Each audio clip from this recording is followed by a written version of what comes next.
Estamos de volta com o programa Transição, a visão espírita para o novo tempo. Hoje estamos com Alberto Almeida. O Alberto está comentando acerca do seu livro mais recente, A Arte do Reencontro, Casamento. E, Alberto, dentro dessa visão espírita que você colocou, vamos aproveitar o que o Espiritismo pensa. É melhor casar ou ir ficando, como muita gente está fazendo na atualidade? O casamento é tão desafiador que efetivamente as pessoas têm desejo da vida conjugal, mas têm muito medo. E às vezes o medo supera o desejo. Aí a gente vai ficando. Mas eu penso que a formalização ela é importante. Não a formação religiosa, mas o rito de passagem. Porque se eu não faço o rito de passagem, eu não assumo a relação, eu não assumo o compromisso um com o outro. Eu atendo pessoas que estão há 3 anos coabitando, e se você pergunta para ambos o que é o relacionamento dela, ela não sabe o que dizer. Um acha que está namorando, o outro acha que está casado. Um acha que é um rolo, o outro acha que é casamento. Então há um desencontro. Por quê? Porque o casal, ele não tratou as fases do relacionamento. Então é importante eu ficar? Ok. Mas é importante eu namorar? Sim. Então vamos formalizar o namoro. A aliança de compromisso ou noivado é importante? É. Enquanto o casal faz isso, um diante do outro assume a responsabilidade pelo nível de aprofundamento do relacionamento. E o casamento, que é o passo posterior, é um rito de passagem também importante. Um rito social de passagem que vai dar ensejo psicologicamente ao casal a assumir a relação. No Espiritismo, que não temos casamento religioso, o casal normalmente faz isso.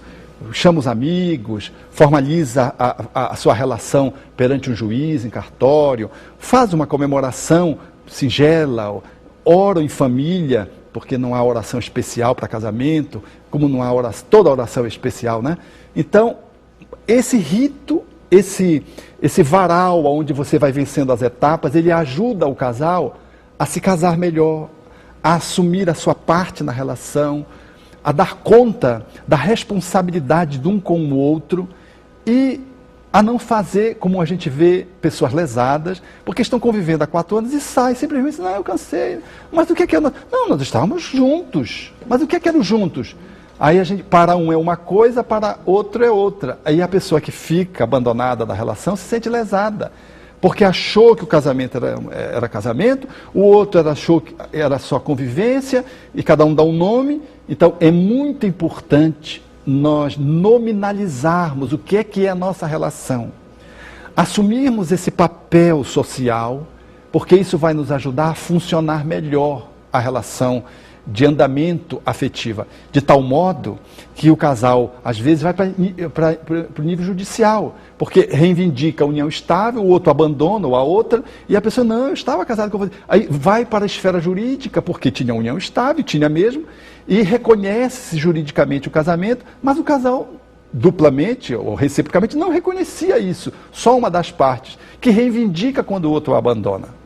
Então eu acho de bom tom a gente ficar quando achar que tem que ficar, mas se o relacionamento segue, siga as etapas, assuma as etapas, é melhor para você e para o outro, porque diante dos outros, nós vivenciando esse rito de passagem, nós somos melhormente integrados no relacionamento a 2 e seremos capazes de dar conta de uma relação conjugal que tem muitas demandas de diferenças, de encrencas, de conflitos, que são naturais nos relacionamentos humanos. E Alberto, quem deve ser o chefe? Tem um chefe da casa, a gente fala sempre, né? Escuta. Como é que deve ser essa relação de poder no casamento? Articulada. Desde o gerenciamento financeiro, por exemplo. Quem é que gerencia? Às vezes é um só.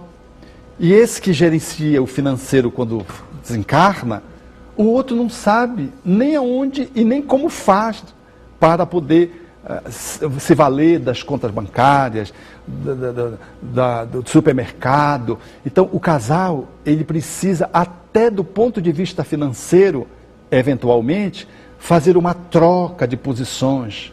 Agora, nesse ano, meu bem, é você quem vai gerir o supermercado, é você quem vai fazer o equacionamento do orçamento doméstico. Isso é saudável para o crescimento de ambos.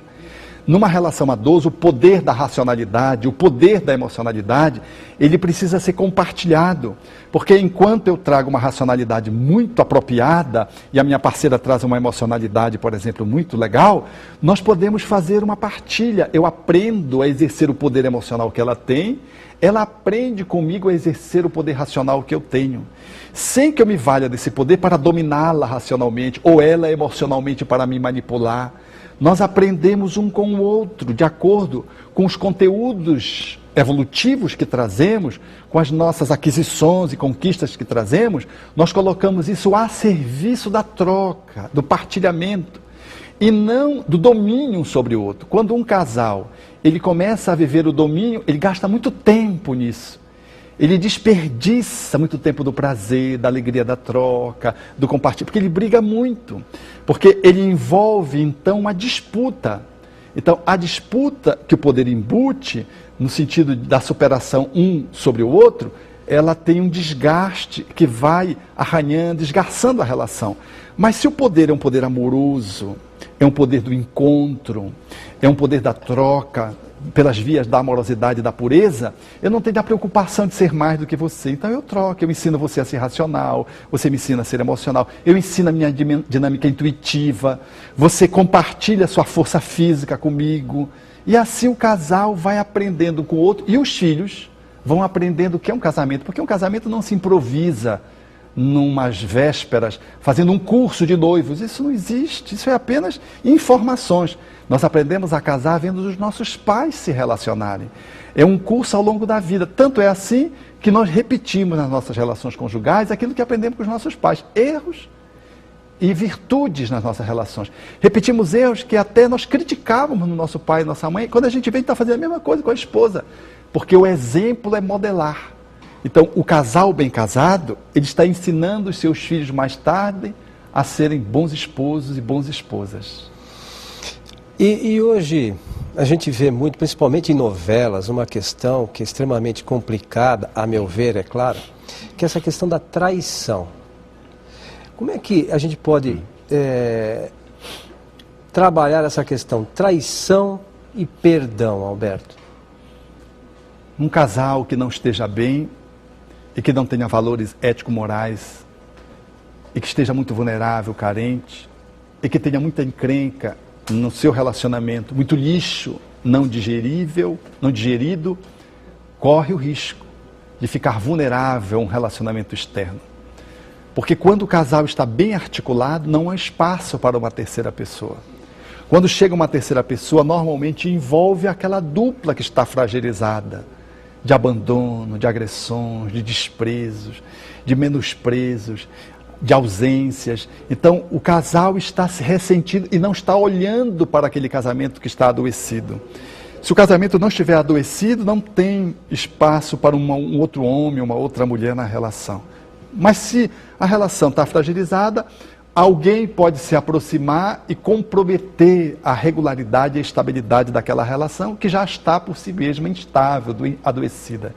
E é possível, então, o casal experimentar esse drama da traição, que é histórico, desde a época de Moisés, já previsto lá nos estatutos dos 10 mandamentos, esse tipo de ocorrência.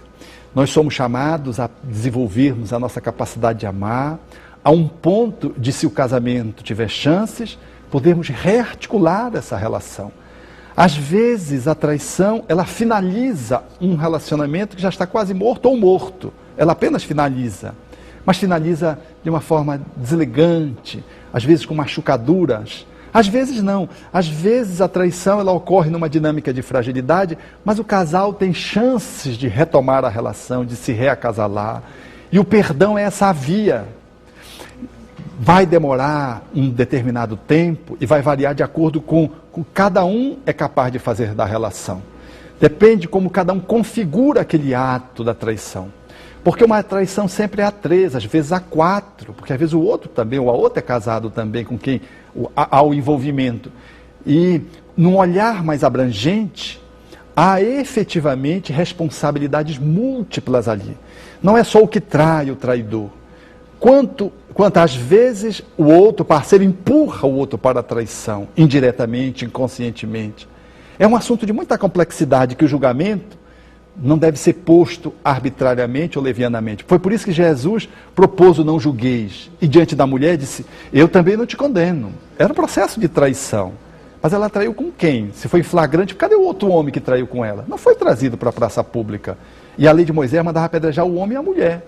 Aonde estava o esposo? Então, há uma dinâmica muito profunda. E ele diz, eu também não te condeno. Mas ele não legitima a traição, dizendo, se fizeste legal, foi muito bom. Ele disse, não, olha, não faz desse jeito. Vai e não tornes a errar. Sai do remorso. Te ergue. Segue adiante.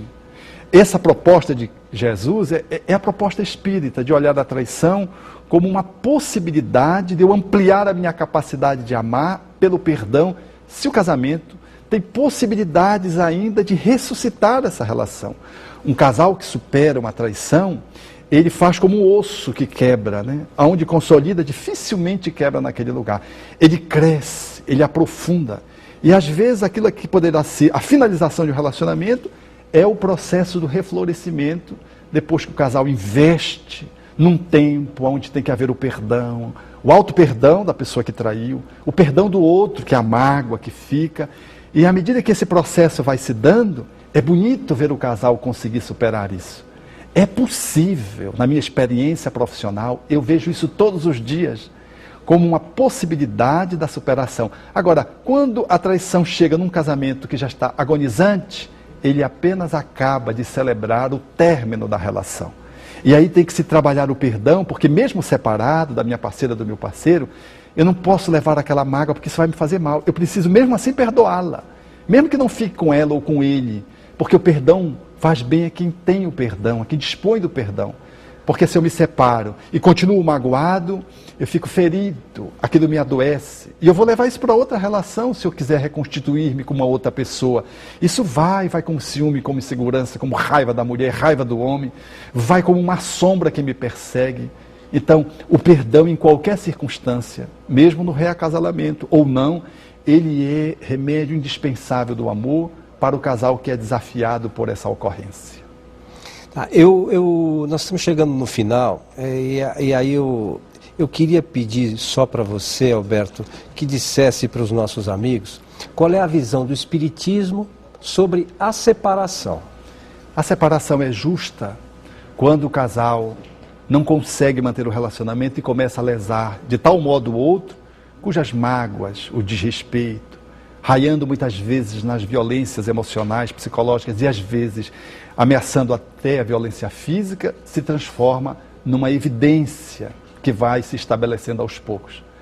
Quando a relação ela começa a trazer prejuízos para um e para outro, é melhor interromper a relação do que estabelecer uma tentativa suicida, como faz o médico que amputa a perna para manter a vida, diz o espírito André Luiz tratando da questão.